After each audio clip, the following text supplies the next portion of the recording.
It is my pleasure to introduce Dr. Susan Collins of the University of Houston, soon to be of the University of Notre Dame.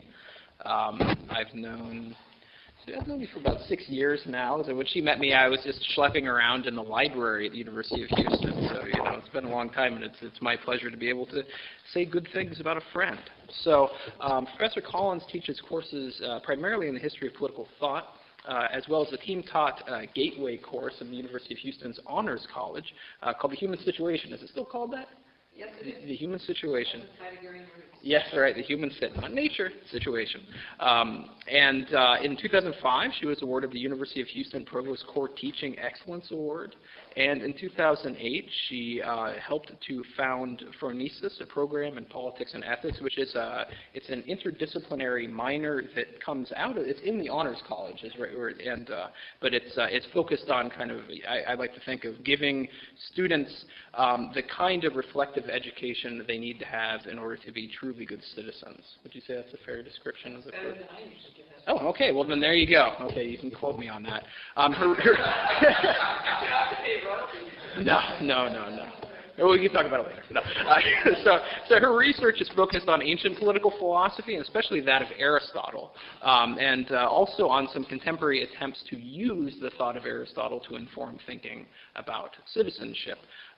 She recently published, as in about 2 years ago now, a new translation of the Nicomachean Ethics, along with Robert Bartlett. It was published by the University of Chicago. It's an excellent translation. We have a copy in the politics department, too, but don't steal it, that you can look at. And her other publications include Aristotle and the Rediscovery of Citizenship, which was published by Cambridge in 2006, and is partly about contemporary attempts to appropriate Aristotle for certain political programs, and then also just an excellent analysis of the treatment of citizenship in the Nicomachean Ethics, primarily. And beyond that, she has also edited a book called Action and Contemplation, which is the studies in the moral and political thought of Aristotle. That was also edited along with Dr. Bartlett, and along with Devin Stauffer, who is at UT over in Austin. They published a book called Empire and the Ends of Politics, which consists of a translation of Plato's Menexenus and a translation of Pericles' funeral oration from Thucydides' history, along with an excellent interpretive essay in the introduction. So without further ado, I give you Dr. Susan Collins, who will be speaking. I don't have a copy of the name of the talk. E Pluribus Unum.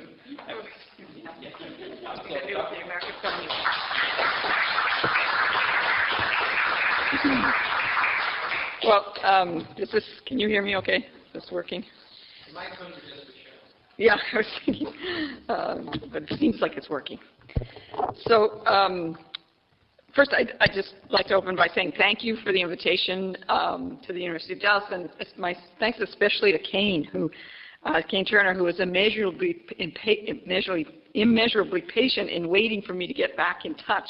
I think he must have thought that I'd come in and out of being, because he would email me and I wouldn't, respond, and then all of a sudden I would respond. But I was in the midst of the decision to make the move to Notre Dame, and just about everything else fell by the wayside. So I'm glad that the decision is made, and it's freed me up to come to Dallas to see old friends, meet the faculty and students here in a program I've known of for a very long time and admired. And thanks to everyone who's come to the talk. It is Friday, right? Yeah. The title of my talk today is E Pluribus Unum, Citizens, Friends, and Free Thinkers in the Ancient City. And in taking up the ancient treatment of the city, I'm returning obviously to an old idea, which may or may not be wholly applicable to or relevant to our situation, but as I mean to indicate in part by my use of the motto of the Great Seal. I see the question of how, or even whether ancient thought can guide or inform our own political practices as a difficult question in many, many ways. This hasn't, of course, as you heard, prevented me from publishing books that attempt to do this, but nonetheless, there are some difficulties that every commentator on the ancients who cares about their relevance to us must confront. There's no denying some of the non-liberal or illiberal aspects of ancient thought. For example, their acceptance of slavery, or the treatment of the question of women, a subject obviously close to my heart, Moreover, it's very hard to deny, I think, the advantages afforded by the modern world, partly built on the basis of modern thought. It's true that we human beings, as I was saying to Kane earlier, like to complain since we're so difficult to satisfy, but at least those of us who live in the prosperous West, we complain in relative security and comfort. But finally, I think to state the obvious, our world is amazingly different from the ancient world. The reach and quickness of our communications, our transportation, material wealth, science, and the like would astound a visitor from the past. It's true that the Persians did have a kind of early and impressive version of the Pony Express. But imagine what they could have done with an iPad and wireless. So given such difficulties and distance as well as others that one might mention, one has to ask, I think, why? What are the reasons to study the ancient city? Why not just leave the idea of the city behind? Particularly when we understand by the ancient city, we understand by this the political community properly constituted by a hierarchy of ends and communities. Family, friends, and other associations that are ordered in accord with a unifying end and good. An understanding of the political community that belongs to the thought of Aristotle, his best regime in books 7 and 8 of the Politics, or his treatment of the polis as the natural sphere of human perfection and happiness in book 1 of that work. And even though the city and speech in Plato's Republic is obviously more radical in its attempt to unify the political community into one large happy family, since as we know all families are happy, certainly the city of the laws is closer, it seems to me, to the political community described by Aristotle. Obviously, many thinkers have undertaken some sort of return to ancient thought, at least as early as Rousseau, to remedy the perceived effects of liberal practice and thought, an endeavor that gained much momentum in the course of the horrors of the 20th century. So post-war thinkers that many of you will be familiar with, such as Strauss, Arendt, Vogelin, for example, in their very different ways, were concerned with the question of the ancient polis, partly in response to the violence of the 20th century and the loss of confidence in the modern project. More recently, of course, Alistair MacIntyre, his influential critique of the Enlightenment tradition helped, or more than helped, I think, to revive interest in the ancient city. So these are all very impressive efforts, I acknowledge. But in addition to the difficulties that I noted above, the turn to the ancient city also can lead to a kind of nostalgia for the wholeness and rootedness of ancient politics, the ancient polity. For example, there's a very recent book, and I think it's a beautiful book by Brendan Nagel, that has something of this character. But one could point also to Rousseau's admiration for the ancient polis and even for Sparta. I've been working on Sparta recently. And in general, the longing of the Romantic era for the more communal, more holistic politics of the past. And so that's one difficulty, that it leads to a kind of nostalgia, I think, which doesn't capture wholly the problems at stake in returning to the ancient polis. I would also say that this particular understanding of the ancient city also opens up the ancients and those who take their lead to the criticism that their imagined republics, as Machiavelli so famously called them, fail to account for the darker necessities of political life. And so they leave the good human being who believes all their idealistic nonsense all the more vulnerable against the not so good ones who don't. So on the one hand, I think the emphasis on the wholeness and the rootedness of the ancient polity does capture the ancient or Aristotelian view of our natural sociability. I think that's true. But on the other hand, I think this emphasis can obscure their darker view of the forces that divide and dissociate us. So in this evening's talk, I aim to highlight the less idealistic or romantic, the more realistic dimensions of ancient thought on the city. And I think clearly it's fair to say, though I'll give evidence to this effect, that the ancient thinkers are acutely aware of the omnipresence of conflict and the great diversity of human beings and human affairs, of our many different opinions, disagreements, disputes regarding both justice and the good, of our propensity to seek the good for ourselves and our own. Clearly they're aware of this. These things were not obviously a discovery of modern thought. the modern tradition. The ancient thinkers, or most of them, would see them as inherent in, and so a permanent feature of political life, of human affairs. Now, my first argument today is that what I'm calling, and I'll just call it, for lack of a better word, the realism of ancient thought. That the realism of ancient thought is directly connected with their particular view of community. So I'm going to try to lay that out. And I argue that they are as aware of the harsh facts of human life as the later thinkers. I mean, as you know, Hobbes, after all, was a great admirer of Thucydides, not least for Thucydides' grasp of these harsh facts. But this awareness leads them, the ancients, to a very different view of political founding and of political community simply. This is a view not based in claims about the universal equality or freedom of human beings as such, or grounded in a concept of contract, but in a more realistic understanding of the role of force, what Aristotle calls the equal exchange of evils in political founding. It's a view that insists upon the authoritative and architectonic character of political power with a view to justice and the good human life. So ancient thought insists both on the fact of this power and its moral or normative character. And it's a view that sees the political community as necessarily closed and exclusionary. That as such, the ancient thinkers would see the modern or contemporary ideas of openness or freedom in this regard as obscuring a deeper and much more fundamental homogeneity, closedness, and exclusivity. So, I mean, some of these claims obviously will not come as a surprise or entirely as a surprise to many of you, but I seek to show in the talk the path from the realism of ancient thought to their understanding of community, and to what I'll call the original meaning of community, from which we clearly depart, but I think a meaning which frequently looms over or lurks in our debates about the matter today. So the motto from the great Visio, E Pluribus Unum, speaks to a union that nonetheless preserves, in the case of the founding, the units of the state, the diverse units of the state, and then as the meaning of the motto evolved, the diversity of different peoples and individuals. The more perfect union of the Constitution that we speak of in the Constitution does not decidedly refer to a political community that is authoritative and architectonic as to a common way of life that aims at the good for human beings as such. This original understanding of community, I think, would appall or at least worry even the most dyed-in-the-wool originalists today. So I think it's fair to say that by comparison to our view, and I'll use very technical academic language, when the ancients spoke of making one out of many, they weren't fooling around.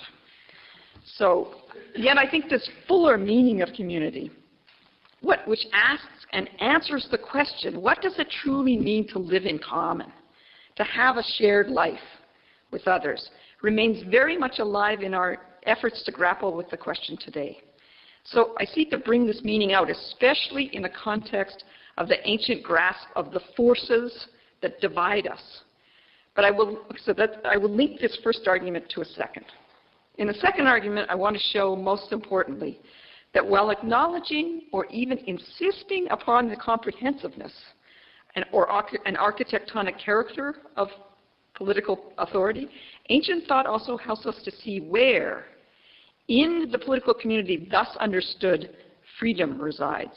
This will make the Koch brothers happy, but not probably as happy as they should be, or want to be. To put this more precisely, let me put it somewhat more precisely before I get started on the first argument. Ancient thought may present the city as authoritative and architectonic, and even as fundamentally closed and exclusionary. But it also shows the range of human freedom in the face of such authority, and within a political association that would be otherwise closed. So in this case, I'm going to turn especially to Aristotle's treatment of friendship. And I think this treatment is helpful, even necessary, in thinking through the question of community itself, what it means to truly live in common with others. But at the same time, I think, and this is a bit of a twist on his discussion, I think that his discussion of friendship points us to a kind of community that transcends or is separable from the city, from the political, and to a different understanding of freedom a freedom that at its best is grounded in thought, and that has both political and philosophic significance, what I would say full human significance. Okay, so let me take up the first argument. So I would specify three dimensions of human affairs that the ancient thinkers grapple with in their treatment of the city that belong to what I'll call the intellectual context of their thought. First, the great diversity or plurality of human affairs. Second, the problem of political flux, conflict, and contingency. And third, the longing of some to rule over others, which leads to forms of mastery and imperialism. Now, other scholars have drawn attention to certain of these aspects of ancient thought, so works such as Martha Nussbaum's The Fragility of Goodness, or Bernie Yack's The Problems of Political Animals, so forth. Any of Peter Euban's books, I think, are prominent examples of this. But the work of these scholars and others who may even be in the room draw our attention not only to the historical and political context of ancient thought, but also to its literary and intellectual context. But my own interest in aspects of this framework derives in part from reading the scholarship in ancient thought, but more directly from having embarked recently on a project regarding ancient Sparta. And so related reading that I've done in Herodotus and Thucydides. As compared to some of these other scholars, I'm much more interested in the ancient view of political founding in this context. So if one travels with Herodotus, you cannot help but be reminded of and astonished by the amazing diversity of the ancient world. I think much more diverse than our world in many respects. Just the myriad of peoples, customs, bizarre ways of life. And if Herodotus is to believe that it seems that every custom or way of life from birth to death is possible, and that human inventiveness knows no bounds in this regard, as he travels the cities and territories of the Aegean and the Mediterranean and through Italy, Greece, Asia Minor, North Africa. It's just remarkable what he accomplished. Herodotus inquires into the ways of large cities as well as small empires and nomadic peoples, and he tells their stories. And some of his stories are well known. Solon's visit to Lydia, for example, and his uplifting advice to Croesus that we should count no man happy until he has died.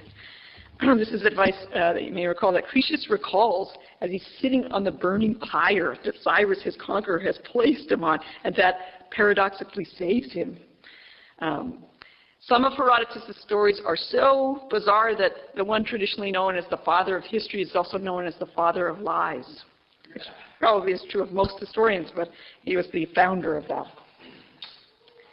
For example, the requirement of the Persians to discuss every matter of importance while drunk. I mean, maybe that's not too crazy, actually. One could see some reason for it. And they're also supposed to discuss it while sober, too. But if they discuss it while sober, they had to discuss it while they were drunk. The experiment of an Egyptian king to discover the first natural language. And so the first peoples, by keeping 2 children in complete isolation from birth until they spoke their first words. They were tended by goats and people who were not allowed. One story said they cut the tongues out of the nurses so they couldn't speak to them. The Amazons, these are my favorite, the Amazons, who intermarried with Scythians but kept to their old ways, dressing like men and continuing to hunt and plunder and make war. It being the case that a young Amazon woman is forbidden to marry until she has killed an enemy in battle. And I suppose we could try, now that we're easing women into combat roles, we could think about bringing this custom back. So, in the course of the history, we are treated to every manner of custom, some more believable than others, surrounding eating and drinking, marriage and familial arrangements, household and civic economy, the practice of war, the treatment of death and dying, the dead, ways of sacrificing and worship, all of these things. But in addition to his inquiry into these various ways of life and customs, Herodotus' stories of these different peoples are most frequently prompted by the fact that they're about to be conquered, usually by the Persians. So the chief aim of the history is, in fact, to inquire into the causes of the war between the Greeks and the Persians. in the course of which inquiry we are treated to vivid accounts of the battles on which the path of classical Greece and so the West hinged in the face of the Persian imperial threat. From Herodotus' perch, I think we see the extraordinary contingency of this history. Just how outnumbered, for example, the Athenians were at Marathon or the Spartans at the famous Battle of Thermopylae. Or how the victory at Salamis over the Persian navy depended upon the presence and intellect of one man, Themistocles, the same man who successfully then advised the Athenians to build the long walls that were so crucial to their later growth as an empire and imperial expansion. And in Thucydides, we then see this imperialism in full flower, in a picture of Athens at its peak, given voice in Pericles' praise in his funeral oration, his praise of the city in the rightly famous funeral oration. But in Thucydides, I think we also see what this imperialism and this great city wrought in war and revolution. The subjugation and even extermination of small cities, most memorably Mytilene and Melos. The ill-fated expedition to Sicily that culminates in the devastation of the Athenian army and navy. The just terrifying civil war in Corcyra, which presaged civil wars all throughout Greece, including finally in Athens herself. This is a kind of war that, as you know, Thucydides says, is a terrible, terrible teacher, appealing to all the worst aspects of human nature, most especially envy. He calls it a war, I use some of his terms, of savagery, brutality, brutishness. It's a war in which the very ties of kinship and family are entirely dissolved, fathers killing sons. It's a war in which not just the laws, but the very terms of discourse are destroyed. Nothing, not even language, is held in common. So my suggestion is that the challenges presented by the problem of flux, of conflict, which was so much a part of the ancient world, and as we see in Herodotus and Thucydides, and of our own, I would say, that these challenges also constitute an central part of the intellectual frame for the treatment of the city by ancient political philosophy. And I think this is the part that's forgotten if we focus too much, if understandably, on the dimensions of ancient political thought that are more obviously at the forefront. So let me give just a few examples from Plato and Aristotle that give some indication of how these challenges are alive in their thought. These will be familiar to you, I think. The most famous example, obviously, in the opening drama of the Republic, with its references to religious innovation, its intonations of force, coercion, and future tyranny, its introduction of foreigners and foreign sophists, the most vocal of whom, Thrasymachus, presents perhaps the most famous definition of justice. Justice is the advantage of the stronger. But take the conversation at Agathon's house in the Symposium, perhaps Plato's most beautiful dialogue, the dialogue devoted to Eros. This occurs in the shadow of the Sicilian expedition. But take also the Charmides. The dialogue devoted to the virtue sophrosune, moderation, is set during the siege of Potidaea, from which Socrates himself is said to have just returned, and which was one of the pretexts for the Peloponnesian War. The conversation that ensues between Socrates and two men, Charmides and Critias, these two men will later become two of the leaders of the brutal reign of the 30 tyrants in Athens, both of whom were then killed in the civil war that followed. The apology falls in the period of time after the Athenian Civil War, in which the reign of these tyrants is overthrown and a fragile democracy is newly restored. Turning to Aristotle's Ethics and Politics. In his Ethics, the simple equation is, yes, happiness is virtue. Yet this equation not only contends with several powerful alternatives, including honor and pleasure, but itself points to two different lives and virtues. In his treatment of virtue and happiness in the first book of the Ethics, the problems of our mortality and our vulnerability loom large. He repeats Solon's advice to Lucretius and includes the pivotal example of Priam, the great king of Troy, who, despite his extraordinary virtue, came to such an unhappy end. In the opening chapters of the Politics, in which Aristotle makes his famous argument for the naturalness of the city and of our natural sociability, we also find one of the most chilling observations of the work, a view of human beings to rival that of Hobbes, that in the absence of law and justice, human beings are the worst of all the animals, and that without virtue, Aristotle says, we are the most unholy and savage. The worst, especially, he says, with regard to sex and food. Well, perhaps it even outdoes Mr. Hobbes, I don't know. He allows that it's possible, even a rule of reason in a state of nature, to seek peace. And finally, in the third book of the Politics, which is explicitly devoted to the question of what the citizen is, we see that this question arises and gains its urgency in times of political change and revolution. We also see that the investigation of who the citizen is, what defines a citizen, proceeds through Aristotle's negotiation of the contentious dispute between competing claims, especially those of the many poor or Democrats and the few rich or oligarchs. These distinctions don't map the two parties in Congress with so many millionaires on either side. But if we keep these more realistic aspects of ancient thought in view, I think we see clearly, or more clearly, the challenges confronting the political community's emergence and founding, as well as its requirements and grounds. And so clearly, as much as the ancients may be able to rival the realism of a Hobbes or even a Madison, they do not obviously take a similar path in conceiving of or articulating the constitution of the political community. And here I'm going to take my bearings from Aristotle in identifying two crucial criteria. The first, which sets the absolute requirement of a distinctively political association, and the second, which indicates what is necessary if this association is to become a political community. Okay, so the first criteria is the capacity of those who are to stand in a political relation with one another for the equal exchange of evils, on which is grounded the reciprocity involved in ruling and being ruled in turn. This is the rule that Aristotle says is distinctively political rule, as opposed to forms of mastery, because it reflects a free and equal relation of citizens to one another. So the argument that such rule is distinctively political, that is connected with the harsh claim that those who do not have the capacity to return evils done to them will be as slaves or subjects to those who seek to dominate them. Okay, but second, while the equal exchange of evils, reciprocity in this sense, is necessary for distinctively political rule, Aristotle points out that there will be no community without the exchange of goods, the second criterion.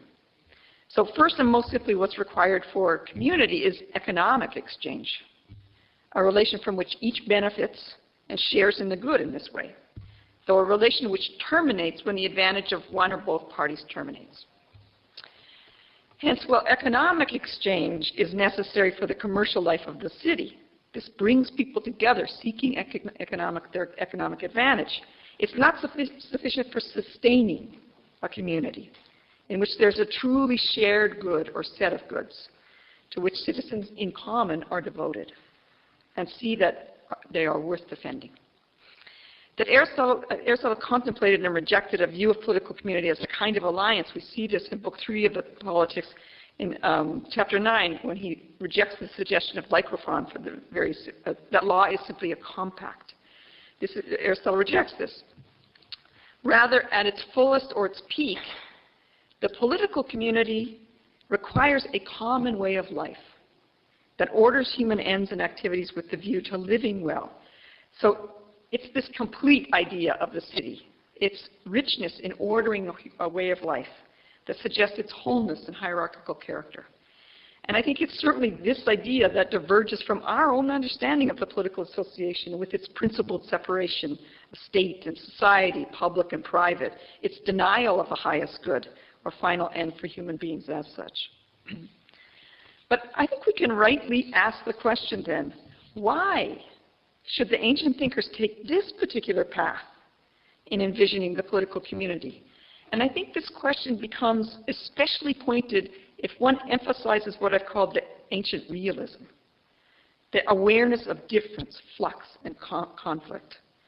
There are clearly historical reasons one might adduce for ancient thinkers to take the route that they do, the existence and prevalence of city-states. But these thinkers also had the experience of or knew of many other different kinds of possible political arrangements, as we can see not least from Herodotus. Some scholars look for an explanation more generally to political practices of the time, democratic or aristocratic, or to the ancient reaction for better or for worse to the diversity or violence around them. So without wholly disregarding or disagreeing with some of these possibilities, I would make the following suggestions, and here I turn again to Aristotle. First, that in light of the pervasiveness of conflict and of the desire of some to dominate others, of the potential always for civil war, Aristotle asks the question, well, what then is true community? What would be its requirements? But more importantly, what would be the character of true community? And second, I think he asks, in light of the permanence of force or coercion, and particularly of the concentrated power and authority of the political community, what does it mean to be free? And I think Aristotle, like the other ancient thinkers, especially his teacher and his teacher's teacher, is impressed by the authority of this community as a fact, its comprehensiveness, its architectonic power to order citizens' lives. But in the face of the harsher facts of human life to which ancient thought attends, it's true that political community also has a certain fragility. At least it always contends with forces that would divide and dissolve it, and so destroy the goods that we cherish most to protect. For all of its greatness, Athens itself finally fell after a long siege that left its people starving, and shortly after this she was riven with civil war. And she was a far cry from the shining or so-called self-sufficient city of Pericles' funeral oration. But in this light, too, I think we see more clearly why the political community has the power that it has. Given its very grave responsibility to protect the community and the common good, imbues it with extraordinary authority. I think we see this today, for example, when certain of our rights are trumped in the name of national security, or when decisions regarding, say, an economic or financial crisis that threaten the country's well-being are made by a few powerful political players behind closed doors. Aristotle in particular, and the ancient thinkers in general, also understood that the political community to be closed or exclusionary in important ways. The dispute over who should rule, for example, and in accord with what standard. For example, it has to be settled. Certain claims have to be ruled out. Now, I think we see this in disputes today of a lesser order, but still matters of justice. If we think about the recent fiscal cliff debate, if one can call it a debate, and the country's continuing disagreements about health care, tax policy, financial regulations, and the like. So these are still matters of justice in dispute, and one side has to win out over another. In Houston recently, I heard even grumbling by property owners that non-property owners were allowed to vote on bond issues. I mean, it had been a very long time since I was a child, frankly, not so long time ago, that I'd heard those kinds of complaints. But I was reminded then that the oligarchic principle is alive and well and not just on Wall Street.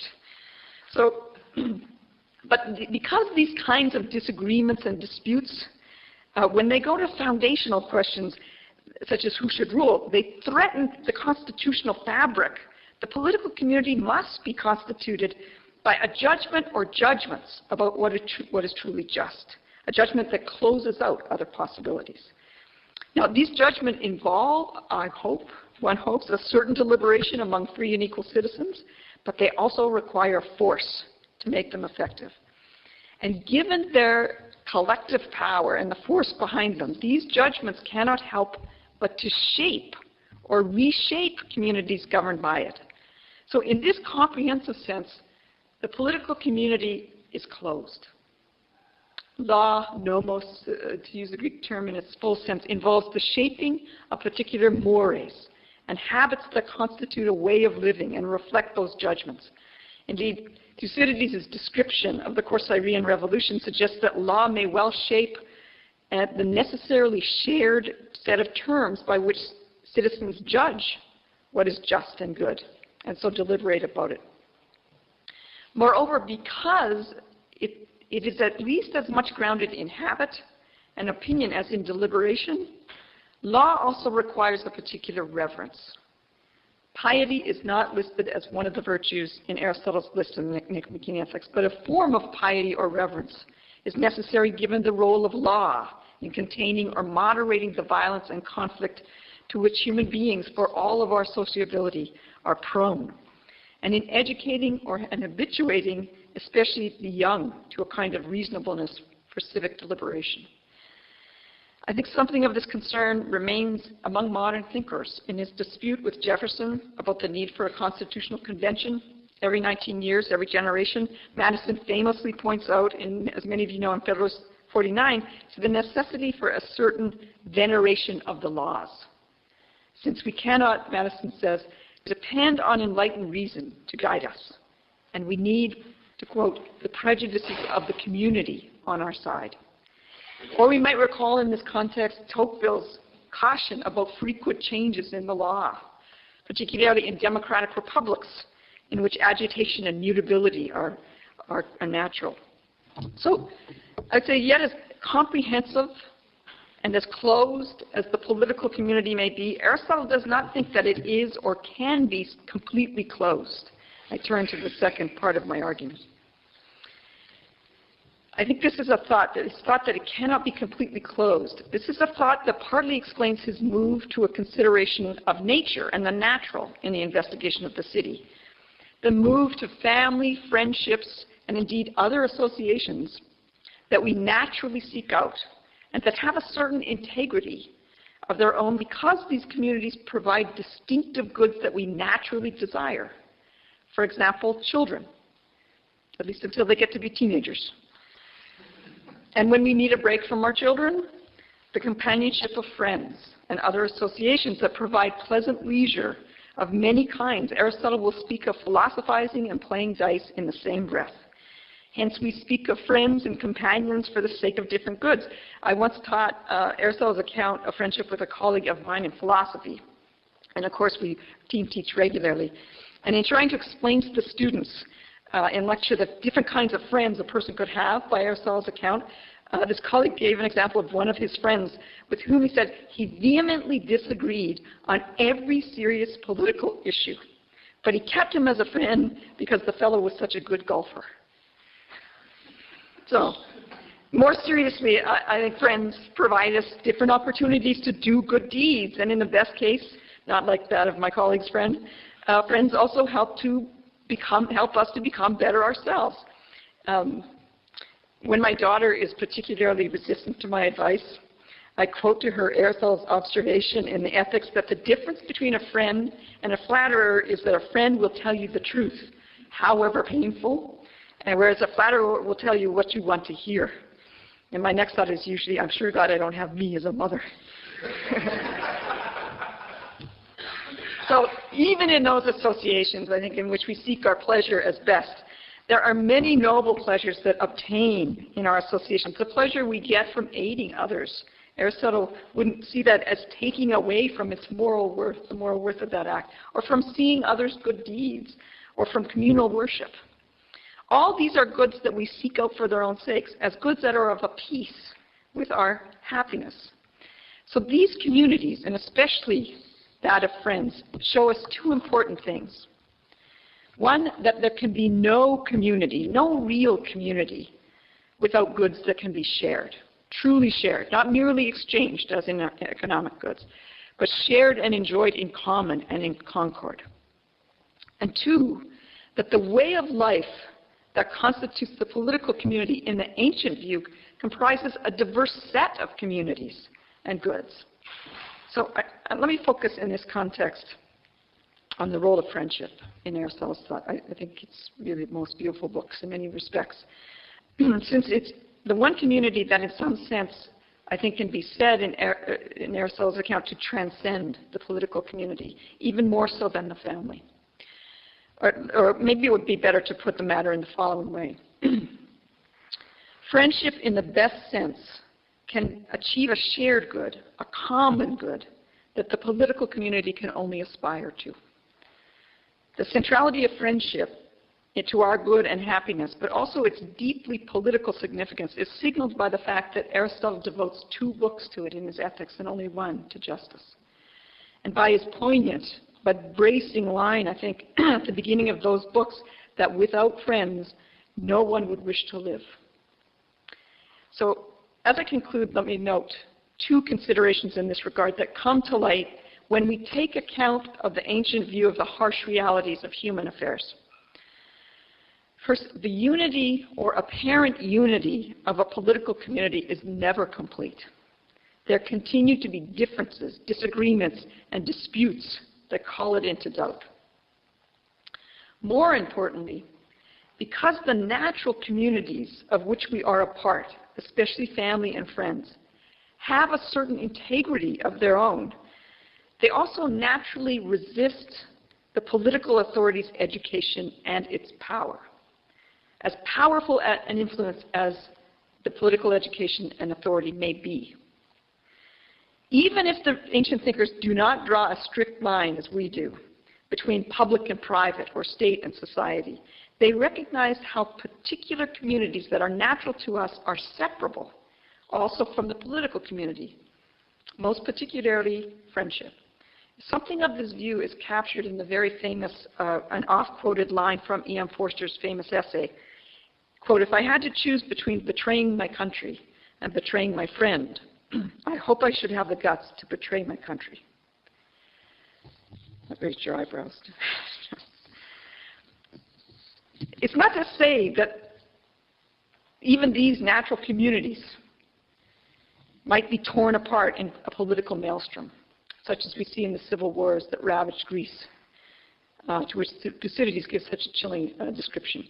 Though even in these cases, I think Xenophon in his Hellenicos shows that shows in his description of the civil war in Athens that during that war, appeals to familial bonds and friendship, however frayed these bonds had been, provided a ground, if a very fragile one, for reconciliation and peace.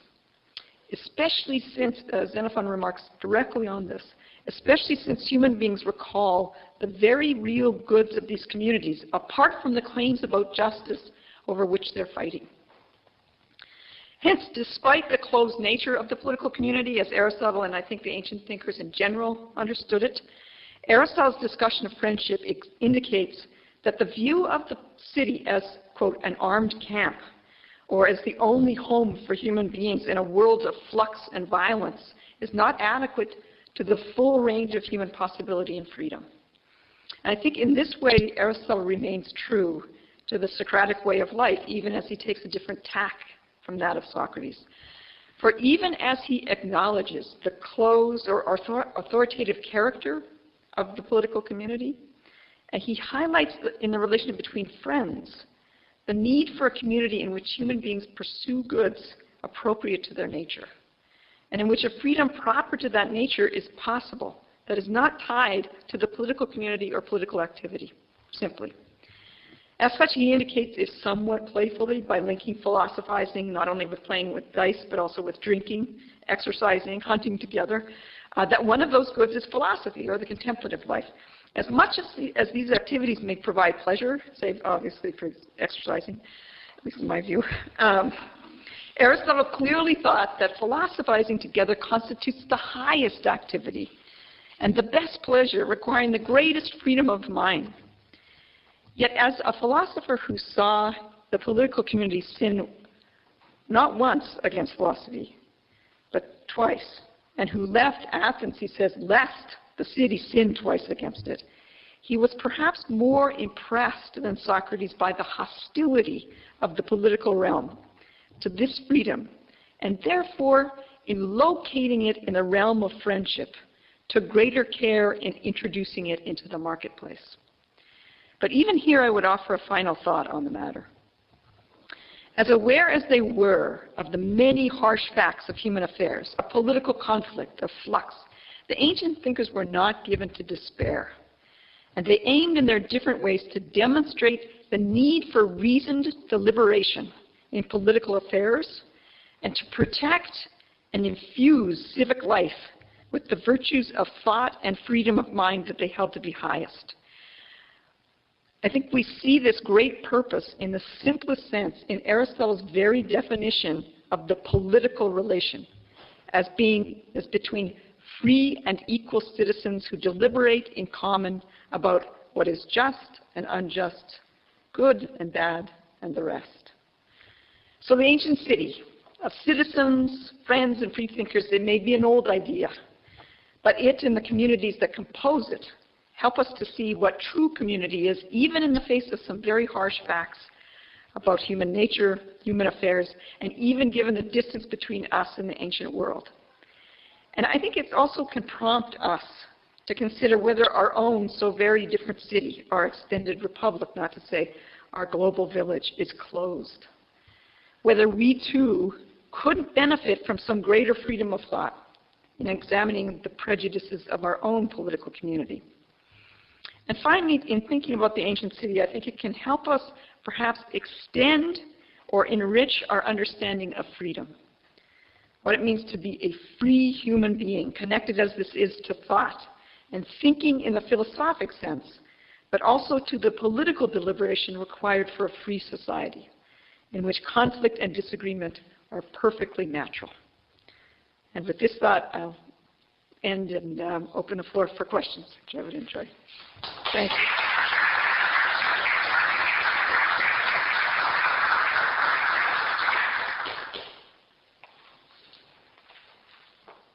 No hard questions, Lee. Your argument about flux and about the city and your conclusion regarding the term nature made me almost wonder at a certain point whether you were questioning whether the city is in any serious way considered natural by Aristotle. So could you just say a word or two? More than a word or two. Yes. I have a whole paper devoted to this question, which I promised to send to John, on the ancient regime. So I think what you see in Aristotle's account, particularly in Book 1 of the Politics, is the mix of nature and convention in the city. And so on the one hand, the city is natural, first because there's a natural impulse in us toward our good, and the natural evolution of communities, of associations. So you know this part of it. But it's natural, obviously, in that it is the community, according to this account, in which we are perfected, we are completed as human beings. At least that's the promise. But by the end of, say, chapter 3 of Book 1, there Aristotle must return to the fact that the political community as such has to be constituted. And so it's constituted first by settling this dispute, this very vexed dispute about who should rule and about what is the principle of merit on the basis of which we establish who should rule. And that dispute, as we know, is worked out in Book 3 of the Politics, in which nature really doesn't enter into the question of what the city is as a natural thing, although it comes back in when he's trying to settle the dispute finally as to which should be the highest principle to settle this. So my suggestion is that in the city, even the city properly constituted, there is still a mix of nature and convention. And that it raises the question whether the political community is the community which perfects us or completes us by nature. And so I think Aristotle, now there would be arguments against this, but I think Aristotle makes clear even right out of the gate. If you think about, this is another interesting question to me, the first chapter of the Politics. What Aristotle starts with there is this question, what is distinctively political rule, such that it's not mastery or domination, right? What does it come to be? It comes to be that principle, free and equal citizens in relation to one another. But that needs to be established. Who's free and equal in relation to one another? It needs to be established by way of adjudicating this dispute. And we know from Book 3 that each of the claims of the dispute has a partial justice to it. But so where it's settled one way, even the principle of virtue. So where it's settled one way or the other suggests this element of convention. And I would say force, ultimately, that's of a piece.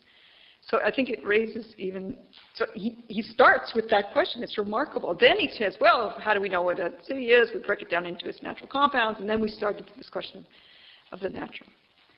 And we know also some people, some scholars will argue that Book 1, especially the discussion of the naturalness of the city, is oddly tacked on to the politics, and that it's not, the question of the city, the naturalness of the city is not part of the plan which is laid out at the end of the ethics. And I think there's, that's not decisive evidence, but I think Aristotle is challenging us to think through what would it mean for the city to be natural, particularly given the conventional elements which are necessarily a part of its constitution. Does that argue with me? Yes. So you're talking about political communities that are sort of contained within a larger, private communities that are contained within a larger community. You emphasize sort of philosophic friendship or higher kinds of friendship. But what about lower friendships, like utilitarian or pleasure-based friendships? Is there some imagine that those guys would be kind of like private spheres or those kinds of things? Yeah, I'd hesitate at the word private because, obviously all of these communities are encompassed by the political community, though it would be natural to use that word given the trajectory of my argument, that there is a sense in which friendship is more complete. And then you would say, well, which friendship, right? Well, you would say the best friendships obviously would be, but those are not the friendships which take up most of our lives. And Aristotle himself will say they're very rare. They are possible only between a few. And I would make a distinction here between the friendships of those of the highest moral virtue and then friendships of those based on philosophic virtue. But those are rare. So I would say friendships of pleasure are not to be disdained in this regard because they do provide a kind of space away from the political community. You think about little kids in this regard. I mean, all they want to do is tell you who their friends are. And you think that's a natural pleasure, right? And they won't stop talking about their friends. I mean, you want to say, shut up already about the friends. I don't want to hear it anymore. But my students always say, you must be an awful mother. I don't really talk to my daughter like this. But, now, of course, these are not as stable. They're not as truly pleasant as the highest. But they nonetheless, I think, provide for human beings, if you're trying to think about how does human beings resist the authority, the power of the political community. And you could say, Aristotle would say, it's all the more weighty in our case, given the pervasiveness of our communications and the size of the political community. Tocqueville goes through this whole question of the tyranny of the majority, right, and the force of public opinion to conform. So this is not such a bad thing, right? Now, and interrupt me if I'm not making sense. The second is friendships of utility. Those are more like economic friendships, and they end when the good of one or the other terminate. And so these are much more utilitarian, and I say they're much more temporary, even than friendships of pleasure. So I would say Aristotle himself will, in a way, turn back to the question of pleasure right after the books on friendship. And I think because it looms so large in human affairs, no one would wish the good, he said, if it was always painful. Does that... Yeah, I guess I just wonder how you include such friendships. Without compromising the, sort of high understanding of the political community, dedication to the common good. Yeah. You're more interested in utility and pleasure. Why would you be devoted to the common good? Yeah, I don't mean to. I just mean that there are a potential separation from the difficulties that I pointed out with regard to the power, the authoritative power of the political community. And not, Aristotle will use friendship as a kind of model for concord. But I think he himself in working through the books on friendship, but also thinking about his treatment of the political community, is doubtful that any political community could achieve such a level of devotion to the common good. So, one of my projects is on Sparta. Well, one reason is that Sparta, Rousseau would say, Sparta achieved what no other political community could achieve: the complete citizen, total and complete devotion to the common good. And I think the ancient authors, such as Xenophon, who study Sparta and critique Sparta, start to show that that's not so clear. There are other reasons why the Sparta. Now, I don't want to detract from the highness or nobility of Sparta, but it seems to me that there are reasons to doubt that that's truly possible for human beings, even from the point of view of the ancients. They're not Rousseau, but thank God. But sorry. Go ahead. In Aristotle's treatment of the city as natural, if it is, would the conventional be opposed to the natural, or would it be part of the natural, especially if you're arguing about contingency? So, what do you mean by that part? If the city is a natural part of its reason has a major role to play, right? And you have one really bright person who's strong enough to rule, well, that person should rule. However, if you've got 5 or 6 people who've been working together, well, you might have something else. That is, wouldn't need Cicero's argument. Right. Of course, it has to be conventional, because reason has to take available what is available. Sure, but that's a different argument than what I was making. So I was making the argument that the conventional elements in its founding are constitutive, and that they're never perfectly just, and so there's this difficulty at the founding, that the elements are not, the city cannot be perfectly natural. So then it raises questions about whether it can then, we find our natural completion in it. Now, so I'm trying to understand, I certainly think there'd be an argument that the city could be natural while having conventional elements, and in fact that would have, as Cicero would argue, would be necessary because every city is in a particular time and place, circumstances.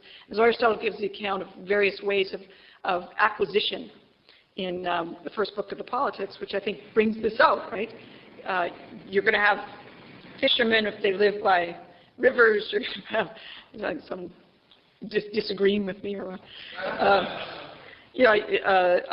nomadic peoples who are herders, those kinds of things, depending if they live on the great steppes of Asia or something like that, right? And so I think Aristotle's trying to think about the question of nature in that context too. But then the question becomes, well, does that mean that we achieve our completion in those communities? Or doesn't it mean that every political community in one form or another doesn't reach the highest end?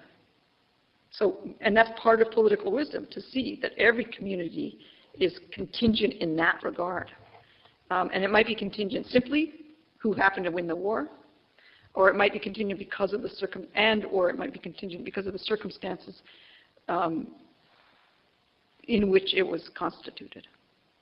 So I think it raises a real challenge whether we could say the political community as such is natural and from the highest point of view, whether it achieves our completion. You were first. Back to the question of friendship, John's question of friendship and privacy.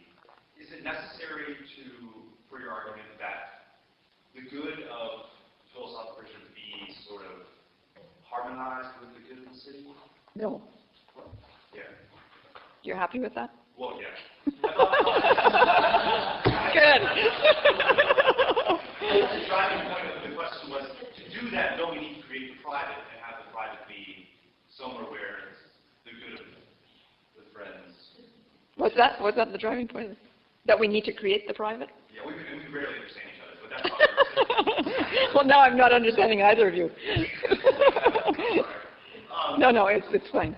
It sounds interesting. It seems as if there's an attempt in philosophy. Is there anything in philosophy to make it so if you have a robust private sphere, and that is good for the city, it also is good for the friendship, and so the good of the city and the good of the private philosophic friendship sort of coincide.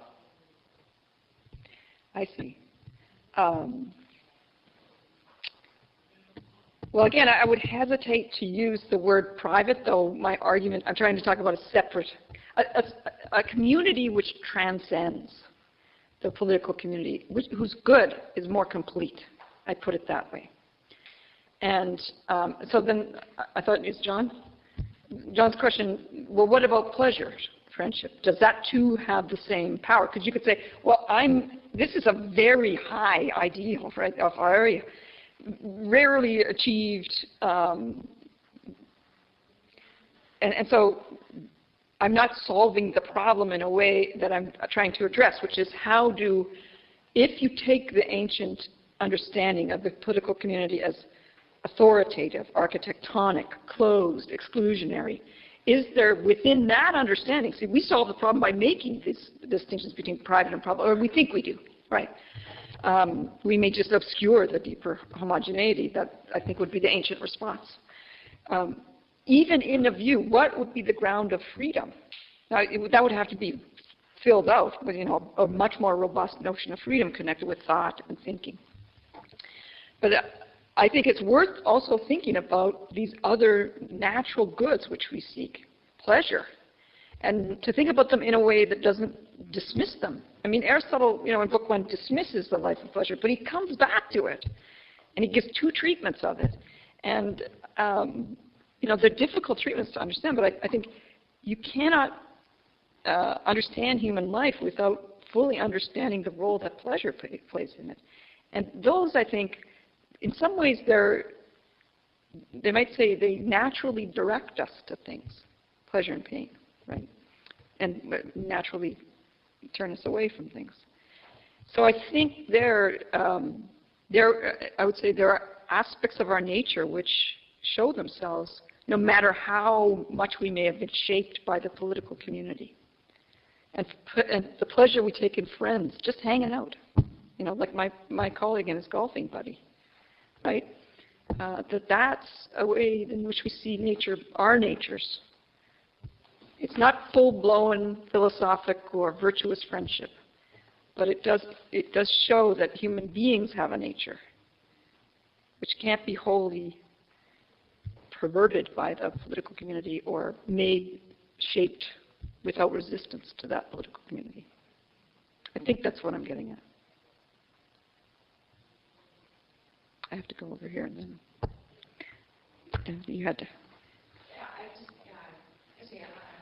like you to kind of elaborate on that in the sense in which, as I understand your argument, you're looking at the city and saying that it's in the community available in the political association that we don't find our complete satisfaction. Right. There are these other pleasures that we naturally desire and that are very attractive to us.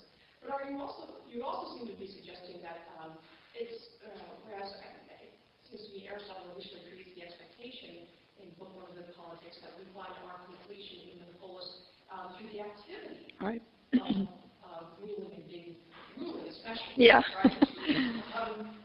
But then you're suggesting that, as I understand it, the particular importance of the highest kind of friendship suggests that activity that we can engage in ruling falls short of the kind of conversation that is available to us in the highest sort of friendship. And doesn't that, if that is the case, that raises questions then about what are we getting out of that activity? How do I guess, let me begin by thinking it this way. How then are we to think about that activity of ruling? Right. And is it something essential to the fulfillment of our nature, but not not complete, so that the other just adds to it? Or I'm thinking also in terms of the presentation in Plato's Republic, that the suggestion is that activity and what makes the city authoritative is actually in great tension with the philosophic. Yeah, and and part of what I was trying to show is that Aristotle too, I think, would agree with that, but he tames that, or he blunts that tension. But at the same time, I think he takes seriously the political community as a good. First, for one might say utilitarian reasons, it protects us, right? And it protects the goods which we cherish. That's one of the reasons we accede so much authority to it, sometimes too much authority to it. But I think the core of it is, well, what about the activity of ruling itself? Does this distinction between the highest, the philosophic activity, and political activity, in some ways I diminish the activity of ruling? That it's not, and I think no. I think that in this regard, most of us are not philosophers, for one thing, and I mean, there might be some budding philosophers in here, but I know I'm not. And so another thing that I think we begin to see is that if the political community is a reflection of the highest form of activity in our deliberations as free and equal human beings, in our deliberations about serious matters of justice and injustice, what's advantageous, what's not, we live a life in which, it seems to me, which has that good about it, right? Because we employ thinking, not necessarily on the absolute highest of things, but, and Aristotle will say sort of as much in Book 6 of the Ethics, right? That these are not the divine things. And yet, that's not to demean it. I think we understand then that it's not the highest, but it's still a good. And some people are very good at it, you know, the great statesmen, for example. And I think, too, this also maybe gets back a little bit to this question of nature. There also is, I think, a recognition, and this, I think, gets obscured by emphases on the highest natures. There are differences of nature. So some, you know, who can't attain, one might say, the highest way of life, nonetheless, they can find satisfaction in other activities of human life which are natural to them. Family, for example. Most of us, I think, in this room could not imagine our lives, right, without family. And those are, I think, what I love about Aristotle, the way he proceeds, is that those remain goods, right? They're not like, I mean, the Republic is so striking. You do away with the family in pursuit of justice, and then ultimately a philosophic rationality ruling in the city. And, you know, that would leave most of my students cold, you know, because they're thinking about their lives in terms of family. At least I hope they are. I don't know what else they're thinking about. But I think, so that's what I mean, in a way, that preserves the whole hierarchy of goods that we value, and that let me take the word value, that we cherish, naturally cherish. And so there is this problem where we're not the highest. And yet we can reflect the highest, and we also are these different natural goods that make us happy. And that's important too. And you know, that's what's so great about the discussion of friendship, because this is the activity of doing a good deed for another. How enriching that enriches our life. Or seeing others' noble deeds. That's part of his account of even the highest forms of friendship, the second self, right? And I think we forget if we focus too much on these tensions or these oppositions. So then okay. He's This may be back to your work on Von Spark, but I was thinking of it in terms of the argument of self-sufficiency. Mm-hmm. Right. Because you pointed out that the necessity of exchange. And one of the things that strikes me about the accounting of politics is the necessity of foreign exchange. There's always talking about relations with foreign. And we think that, well, how self-sufficient is the city actually? If it requires, yeah.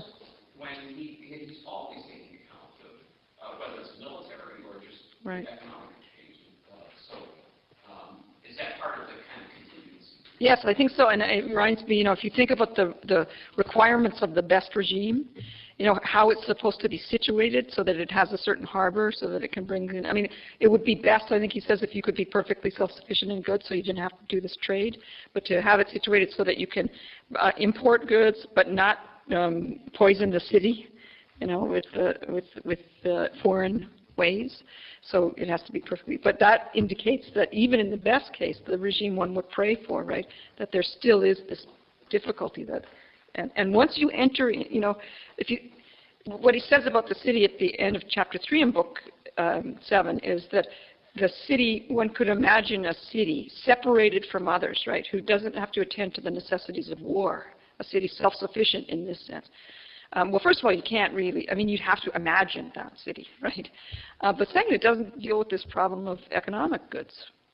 And so I think there, you see, even in the best case, this problem of contingency, this problem of the lack of self-sufficiency. And that was true really in spades for Sparta. That's why they had to have those periodic expulsion of the foreigners. So I think that's sort of a Monty Python-esque thing, like, time to expel the foreigners, Gather them all up. So I think that it raises real problems for Sparta, that wanted to claim its self-sufficiency. Yeah. There were two modern concerns, one of them is coming up in the questions that you pointed out that the ancients were very well aware of. And I was especially struck by what you said about the constant danger of civil war, because what's often said about the early moderns is that they had seen the devastation of Europe in these civil wars, and so they had to try something new. But it seems to me that by saying, well, ancients knew all that then already, you've only sharpened the question then. If they had seen something similar, why wouldn't they have tried what Hobbes, for example, did, where it seems like, honestly, we've done a whole lot better job of solving the problem of civil war in America and Europe for the past 60 years at least, than the ancients ever did with all of their talk about how actually you should always be arguing about justice and maybe be willing to kill people over it.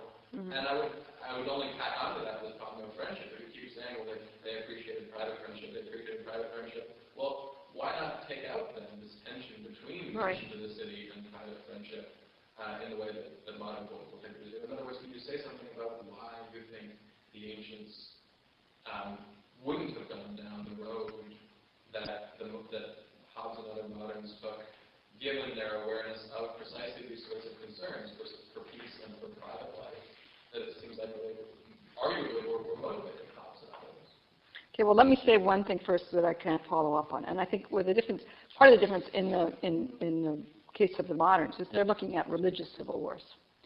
The monotheistic religion in which there are doctrinal disputes that lead to civil war conflict. And I'd have to think more about that. But part of what my response would be let's say the ancients, and in some ways you might say the ancients, the disputes about justice are even more profound in a way. They persist. You can get rid of religion, although I don't think you can, but you can do what the moderns did in tamping down these doctrinal disputes, or moving them to the private sphere or ignoring them, so that they become less intense because they're less important.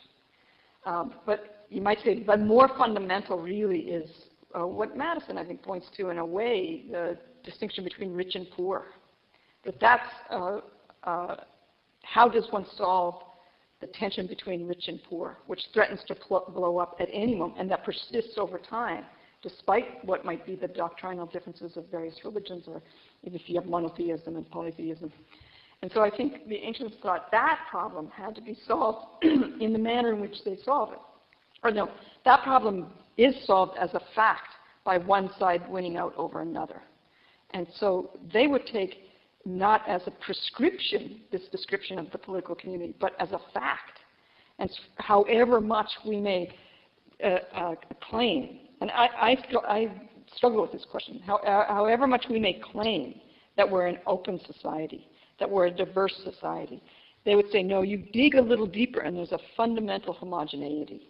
Opinions about justice, opinions about what's good, opinions about virtue, being the nice guy, nice democratic guy. And that those have led to this greater homogeneity, which is the power of the political community to shape And so I think there they would say, despite the principled separation of private and public, state and society, that homogeneity exists. And so I would say, I'd put it this way a little bit, that Aristotle's trying to think through these questions, not most especially this question of the relationship of the philosophic life and the political community. But I think this is part of why it's important to think about what's the relationship between thought, human thought, and human action, human political life, between philosophy and political life. Particularly given the power of the community to shape us. And even as I said, it was so striking in Thucydides to shape the very terms of our language. This becomes huge with people like Wittgenstein and Heidegger and others who take up these problems. I can't argue with the word of that, but I wonder if you could also say something about why, if you have an answer, why they would have rejected the practical solution. Because I don't think they thought it was a solution. So I think that's one. I just don't think they thought it was a true solution. That it claims to be a solution that covers over a deeper homogeneity. So in that regard, I think they're less concerned with, and that covers over. So part of my argument in the case of the ancient regime is that what Aristotle helps us to see really is the more fundamental roots of the political community. First, in the question of force and violence. We say contract, right? That we can adjudicate these disputes by way of coming into contract with one another. And therefore, everyone, you have to assume sort of universal equality. That too is a vexed question, right? That what are the arguments in favor of Hobbes' claim of universal equality? There, I think Aristotle was saying much more fundamental are the debates between the oligarchs and the Democrats on questions of justice. So that would be one set of things. But then I think we'd have to go back to this question of human happiness. In what kinds of political communities are human beings going to, as fully as possible, complete their natures? And there, I think, there would be a deep disagreement, obviously, between the moderns. The moderns, you could say, I'll take your position down, that they've solved the political problem. I don't agree with that, but let's say you take that position. You might say, but at what cost? So I once, at Boston College once, was TAing a course that they taught Hobbes' Leviathan, at the end of which one of the young women put up her hand and said, who would want to live in this political community? There's nothing noble about it. Now, I don't know if that's absolutely true. I love Hobbes, and I love the modern world. It's done a lot for me, I might say. So I struggle with this very question. But I think we need to go to the question of who understands politics more deeply, more profoundly, which is why I want to bring up these elements of ancient thought. They're not naive idealists. And then who understands the question of human happiness most fully, particularly as it relates to political life, but also as it relates to our lives as human beings living in a political community, which may or may not cherish various good families, for example. Is an 80-hour work week really a good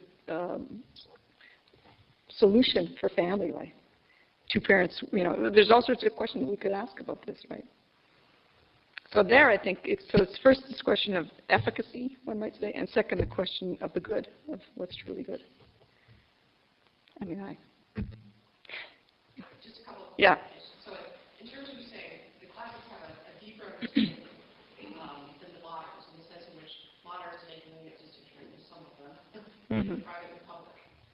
So the idea being that we don't have a common understanding, a common way of living. Right. The moderns think that's the case, but you're saying Aristotle's doing a cycle and saying, dig a little deeper, you actually do. Right. Okay. Right. So we cultivate certain virtues, for example, right? But we say... So I guess my question would be, are you saying that, and I think this would be correct, that there are certain things that... other than everything else I said. this one would be correct. Well, I think that's true in the sense in which, for Americans, I mean, perhaps less, I can't say than previously, but certain common principles that they hold in common, but that the nature of those very principles do create wide room for actually a great deal of disagreement about what the nature of the highest pursuits in life is. So that there, I mean, and you might say, well, even living within that, they have to, those religions would have to agree to that their understanding about how life should be ordered should be kept within the limits of those principles. Perhaps that's, you would say, if there's the monolithic account or something like that. Well, now you're not going to make me talk about Rawls, are you? No, actually, I won't. Because it's not like we're going for Rawls. So, I mean, no, I'll leave that to them. But I mean, that is part of Rawls' argument, right? That, and precisely what you say, that the principles, it doesn't have to be Rawlsian principles, but it could be the principles of the founding, that it creates wide range for, and you might even make the argument that it actually makes it possible in everyday political life to adjudicate these disputes, even disputes about justice, better than if you just said, well, this is the way, this is the constitution of the political community on the basis of this principle merit, and all the rest of you have to abide by this, right? So there's a lot to be said for this, but I think, and again, I would say that's part of what I'm trying to understand. Where one falls on this question, where one would. And to understand it as fully as possible, to give the ancients their due, to give the moderns their due. And because incredible goods have come out of the modern experiment. And that's kind of my second question, then, insofar as those goods that are available to us. So you were saying, another question would be, insofar as, assuming the moderns have to pay some of these controversies, at what cost? Right. Okay. So what's lost is the nobility of the political life.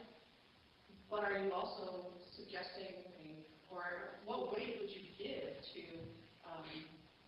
the reality, the great possibility of the highest kind of friendship that you are describing, and that being higher? How do you win? Let me say how I understand this question. And that, I mean, on the one hand, you would have to say that from the modern point of view, insofar as it sees politics as procedural and institutional, that the room for those great statesmen, for the activity of prudence in actual political ruling is narrowed. But maybe that's a good thing. So I thought that's partly what you might have meant by the nobility of political life. Or do we do, I guess part of what I was asking is the moderns don't hold out the prospect that in engaging in political rule, you are attaining your own completion. Right. So losing that in that sense. Right. Yeah, and being counterbalanced with having lost its highest. right. And in some ways, finding it to be more possible. That I'm less convinced of. Partly because in order to achieve this peace, we have to relativize the good, which means we are not in the position of asking the question, or even seeing as a question, what is the best life simply? Because the good is relative to the subject who is perceiving the good. So the very fundamental relativism, and one of the reasons you have to do this is to be able to tamp down religious disagreements about this very question that lead to civil war. So you achieve a kind of peace, which is not, I mean, this is a huge thing, right? That's part of what you were saying, Jen. But it seems to me that that's what I mean by at what cost. So to be able to think through this question, if it's a genuine question, one might, there are many people today who say it's not even a genuine question. But you can't begin from the supposition that the moderns begin from. Now that might have achieved incredible political peace, but then it seems to me that the question is raised, at what cost? And I also want to say that there's a very good article in the Journal of Politics by a couple, Ruth Abbey and Jeff Halev Spinner, I think is, on the difference between Rawls and Mill on a comprehensive good. But what they point out, which I think is really smart, is that Mill, that Rawls, despite the fact that his liberalism is political, it's not comprehensive, advocates much more intervention of the state into human affairs on the basis of claims about justice. So it's not merely procedural then, but that unlike Mill, who has a certain understanding of human autonomy, right, that he is much more reticent about allowing the state to intervene in human activities. So I think it's not so clear that there's this great space for disagreement but Yeah, no, I think you would have to speak more precisely, and you talk about specific thinkers, in terms of American history, you right. have to speak more precisely about the different periods of American Right, history. right. Yeah, I think that's true. Yeah. You want to come back? I wanted to go back, I think, more to the point of your talk, because one of the things that made me really think about was Strauss's conversation with Gurdjieff and the issue of tyranny, Right. whether modern tyranny is novel.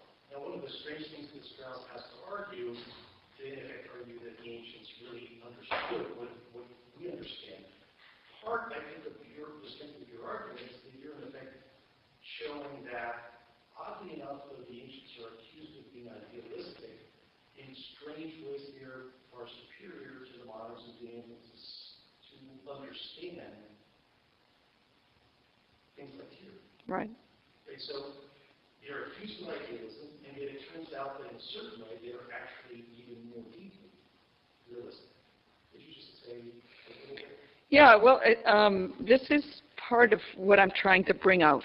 That and you know, once you begin to think about it, you think, of course, this makes sense. Like they live in a world which is constantly at war. You know, it's and not just that the Athenians want to go to war all the time, but you know, the Spartans, Corinth, agitating for war, Corcyra. But then all of the revolutions that occur. So it seems to me that they're actually living in a world in which political conflict is omnipresent. Then I think they also see in that conflict, but also in political life itself, they probably would call a natural longing for some to rule over others, to dominate others, and you know, the sort of pleasure that one would get from that kind of domination, which partly leads to forms of tyranny, and the idea that this is best. So I think in some ways they have a more deeper experience of these things, but then when you start reading their accounts, whether it's in political philosophy or in political history, like Herodotus, I say you see them grappling with these difficulties. So one thing, I mean, you might go back to what you were mentioning earlier. Why does Aristotle say that the politics is architectonic? Well, because he sees the city as natural, and he sees that this kind of education is necessary to achieve our completion in the city. But I say first he sees it as a fact, and it's a fact because of the omnipresence of conflict, and we need to tamp down what might be fundamental disagreements. So we've had, you know, in this country, obviously, relative peace and prosperity, but we think about the Civil War. I mean, as you were saying, you know, periods of American history in which it was necessary to go to war, and you had to eliminate certain claims, like, in order for other claims to be victorious. And then you could build institutions. So part of what I argue in this other paper is that what we see is the non-constitutional founding of political orders, on the basis of which then things can be constituted. And I think that's one of the strengths of the ancient approach to this, which is then applicable to our thinking through these political questions. Does that answer what you? It does, but part of what you're talking made me think was that Strauss's very rough characterization of the difference between ancient and modern as that of ancients who are aware of both the low and the high. Right. But the ancients, they focus on the low. The moderns do. I'm sorry, the moderns. Yeah. But in that characterization, it almost sounds as if the moderns therefore should be simply in every way superior in comprehending the low. But part of what I think you're arguing is that in a very striking way, the ancients actually see more deeply precisely into the low. Right. Which is right, and yeah, well, I hope so. help to get it published, the lowest form of. But I think to go back to this question, I mean, it's a real. Certainly, there are modern thinkers who try to bring back the idea of the good. One could see, in some form, Kant, the idea of the supreme good. Rousseau, the idea of autonomy, that the liberal political orders actually make possible the highest form of human happiness, human flourishing, partly by allowing these diverse natures to flourish however they might flourish. But I think part of my response would be what I just said, which is it seems they have to do that by taking the question out of the equation. But I genuinely am interested in this as a problem, as a question. You know, who is superior in this regard? And so, you know, that seems to me it's not a settled question. This is an argument which is intended to try to give, in its present form, the strongest possible case for the ancients. But that it may not be the strongest case simply. I'll go back here. Oh, John, yeah. I don't know.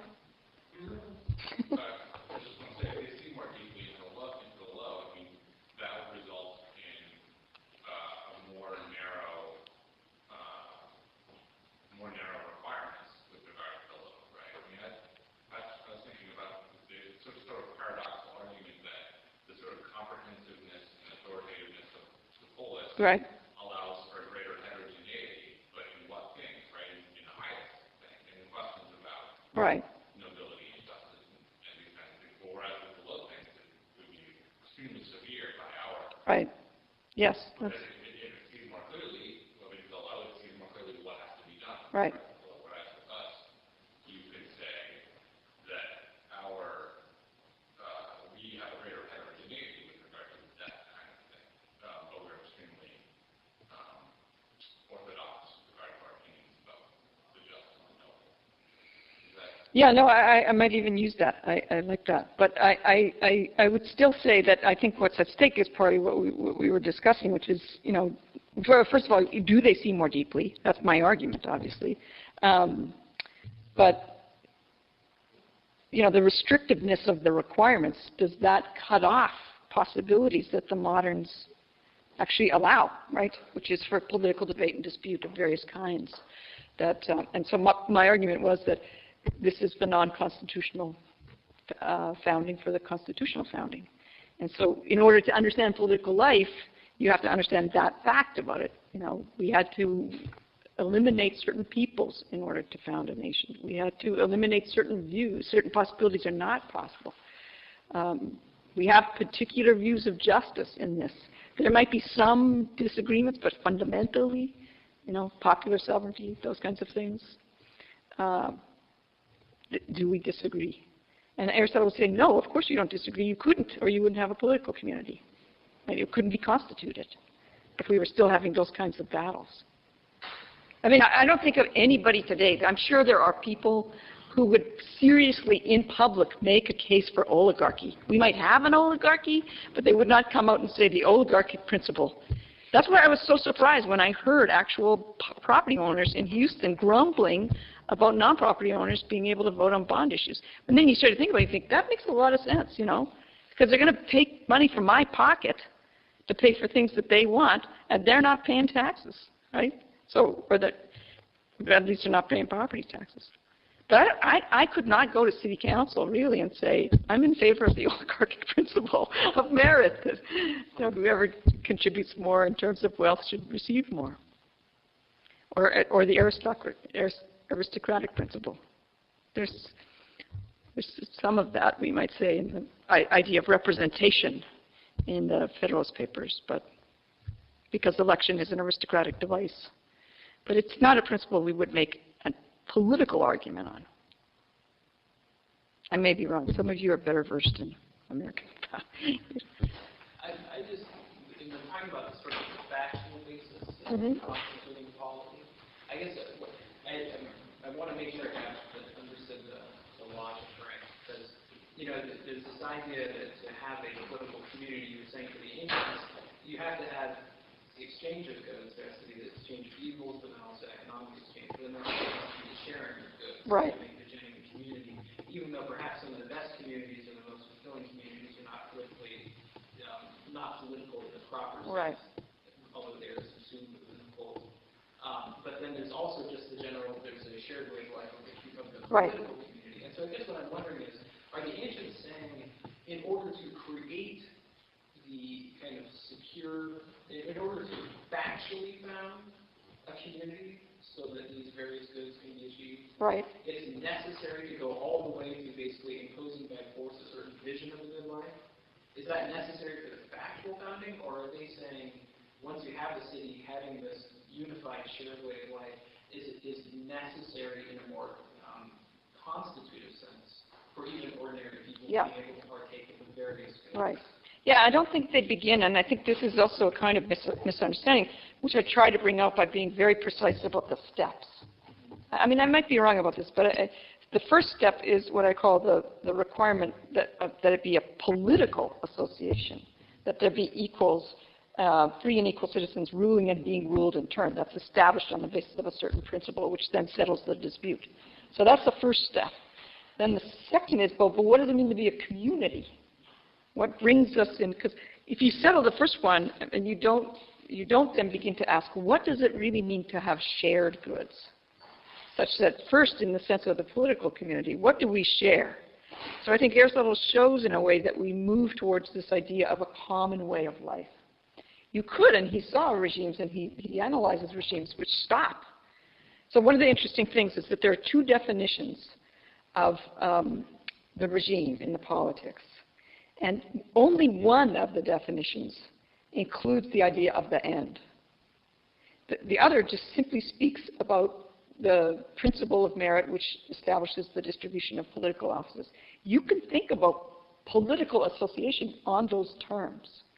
But, and this would be another reason for the move that the ancients make, that Aristotle makes, I think, towards this idea of a fuller community as a way of life.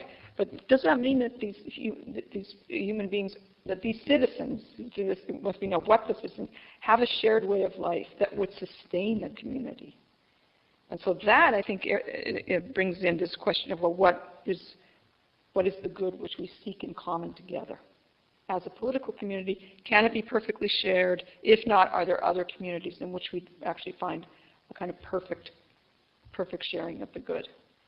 I think that's part of what's going on in the discussion of friendship. Does that, I'm trying to think, because, yeah. And that's why I want to be very precise about the steps. And then I took the third thing in the paper, which is to say, well, what does it mean to be free under those circumstances? And it's connected, actually, with this idea partly of what it means to be happy. And to be, I hate this term, but everybody uses it now, flourish as a human being. Right? But to, as fully as possible in accord with one's nature, achieve the good life. And there, I think, we're silent on the question, except in implicit ways that affect us. I don't know, does that make sense? Commercials during prime time aren't silent about it, but Yeah. I have a question just about a small topic, just related to All right, good. We're running out of time, so I'll make the last question. Well, you organize this, so you get the last question. Yeah, I want to invite everyone across the way to the Hager upstairs reception area with the squishy couches. some, hopefully, remaining beer and wine and some snacks. So please let's continue the conversation there. Remaining, is Paul's getting them now? He's actually doing his paternal duties. He has to read the little house, he said. In Aristotle, at least in the Ethics, he treats happiness from perspective of both the public and the private. So it's a pretty broad range, especially moral virtue. Mm-hmm. But I'm glad that you talked so much about friendship, but just to think about happiness in Aristotle, and then for many of the grad students in this class, I just finished reading Augustine's Confessions, and it's just a remarkable, it's a stark contrast. We talk about happiness with respect to the 11 moral virtues, and then maybe something contemplative and then friendship even, and then to go to something that isn't even treated in the ethics, which is piety in some ways. Perhaps, if I understand the Confessions right, the human activity that we should be most concerned with, praising God. Worship. Saying it. So, just what do you make of this lack of piety in the ethics? Not that it's a lacking piety, but just this treatment. Oh, I thought you were going to ask an even harder question. What about friendship in the Confessions? I don't know where I would go with that one. But that's a good question. Yeah, I mean, I'd say first that Aristotle's a philosopher, and as a result, the highest, piety is not a virtue, because you cannot begin on the basis of some, in the case of the ancients, claims about the ancestral as good. And I think this is where there's a big debate now. There's always been a huge debate, and Strauss was a part of this, about whether or not, with the advent of the great revealed religions and monotheism, that the moderns were just dealing with a whole other set of questions. And that's a huge issue. It's a big, big issue. So one of the ways in which I think Aristotle, the ancients could be seen as getting at that question, is to raise questions about the law as it's tied to claims about the ancestral. And that the ancestral would be understood as having authority, because the good was tied to what came before, the ancestral law. And so Aristotle cannot begin from that claim. Does not begin from that claim. If the aim is to achieve, on the basis of independent human reason, an understanding of human matters, most especially this question of the good.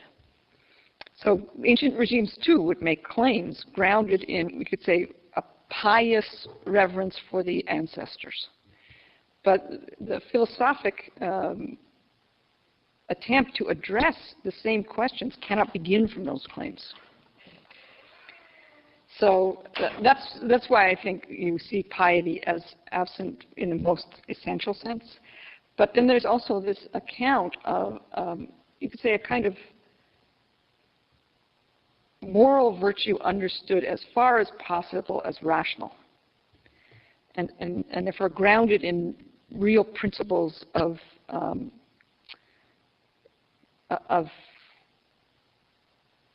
justice, real principles of moral understanding, things we start from what we know in order to try to ascend to what we can know simply. And so I think there Aristotle's trying to make more rational than it might otherwise be the moral life. So piety then slips out of the equation even for the moral life. I haven't said this as beautifully or as clearly as I should, but maybe I'm now thinking about that beer and wine. So am I making sense here, Kane? You see what I mean? So that even from the perspective of moral virtue, or the life of the gentleman, piety is not a virtue. Aristotle has a very stark line in his account of courage that death is an end. For the dead there is nothing, neither good nor evil. And that's the perspective that he either is picking up from a certain kind of gentleman, or is at least attributing to the gentleman, that there's nothing. Now, in book 1, there are these accounts of the afterlife, and he grapples with this question. And, the ancestors are looking down upon us, as my mother used to say here, the ancestors are watching, thinking, oh my God, I can't do anything right. But it seems to me that there, as you move into the account of moral virtue, you get Aristotle is starting to reform that account too. It's not merely a kind of phenomenology. So there are many nameless there are several nameless virtues which come, especially when we're talking about the social virtues.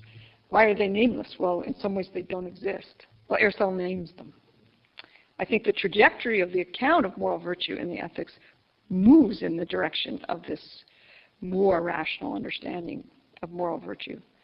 But it's not there simply. It takes a kind of reform. I don't know that moral virtue would entirely resist it.